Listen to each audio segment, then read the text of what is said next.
Hey guys, Shanto here. Redmi Note 11 Pro Plus অথবা Xiaomi 11i Hypercharge এই স্মার্টফোনটা বর্তমানে বাংলাদেশে অফিসিয়াল ভাবে লঞ্চ করা হয়েছে। আর এই ফোনটা হচ্ছে গিয়ে সেই স্মার্টফোন যেটা কিনা শুধুমাত্র 15 মিনিটে 0 থেকে 100% চার্জ হয়ে যায়। মানে 15 থেকে 17 মিনিটে ফোনটাকে ফুল চার্জ করা পসিবল হয়।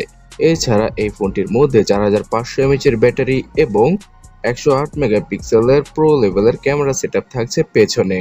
সামনে পাওয়া যাবে 16 মেগাপিক্সেলের সেলফি ক্যামেরা।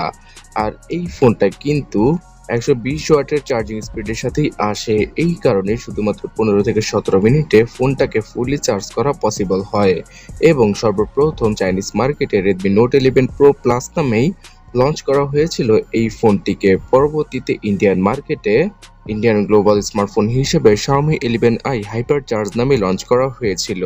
তো এই ফোনটা বর্তমানে বাংলাদেশের মার্কেটে দুইটা ভেরিয়েন্টে পাওয়া যাচ্ছে। একটা হচ্ছে গিয়ে 6128 এবং অন্যটা হচ্ছে গিয়ে 8128। 6128 জিবির প্রাইসিংটা শুরু হচ্ছে 39,999 টাকা থেকে এবং 8128 জিবির জন্য আপনাকে গুনতে হবে 42,999 টাকা। मस्त जोक मारा সো আপনারা এই প্রাইসিংটা শুনে আসলেই হতাশ হয়েছেন। এইরকম একটা অবিশ্বাস্য প্রাইসে তারা কিভাবে লঞ্চ করলো এই Xiaomi 11i Hypercharge স্মার্টফোনটাকে। আসলে বাংলাদেশের মার্কেটে এই ফোনটাকে তৈরি করা হয়নি অথবা অ্যাসেম্বল করা হয়নি, তাই প্রায় 57% এর মতো ভ্যাট দিয়ে Xiaomi তাদের 11i Hypercharge স্মার্টফোনটাকে লঞ্চ করেছে, যেটাকে কিনা অনেকে Redmi Note 11 Pro Plus smartphone নামেও চিনেন।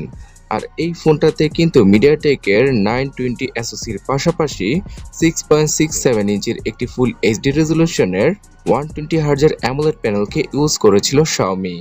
অ্যাজ এ Xiaomi ডিভাইস ফোনটার প্রাইসিং 30,000 টাকার নিচে হওয়া উচিত ছিল। যদি ফোনটাকে বাংলাদেশে অ্যাসেম্বল করা যেত তাহলে Xiaomi 30,000 টাকার আশেপাশে ফোনটাকে লঞ্চ করতে পারত বাংলাদেশে। বাট আপনারা কিন্তু আনঅফিশিয়াল ভাবে এখন এই স্মার্টফোনটাই 28 থেকে 30,000 টাকার মধ্যে বাংলাদেশে পেয়ে যাবেন। এছাড়া এই ফোনটারই নর্মাল ভার্সন যেখানে কিনা 67 ওয়াটের চার্জিং স্পিড এবং 5160 mAh এর ব্যাটারি রয়েছে আর অন্যান্য সকল স্পেসিফিকেশন একদম একরকমই, সেই ফোনটা শুধুমাত্র 26 থেকে 28,000 টাকা দিয়ে বাংলাদেশে আনঅফিশিয়াল ভাবেই পেয়ে যাবেন। আর সেই ফোনটার নাম শুধুমাত্র Xiaomi 11i, যেটাকে কিনা চাইনিজ মার্কেটে Redmi Note 11 Pro নামে লঞ্চ করা হয়েছিল। তো নাম যাই হোক, যেহেতু গ্লোবাল ভার্সনটা এসেছে তাই আপনারা নিশ্চিন্তে বিকাশ, রকেট, ফুডপান্ডা, দারাজ, আলিবাবা এই সকল অ্যাপগুলোকে ইজিলি ইউজ করতে পারবেন Xiaomiর এই ফোনটায়।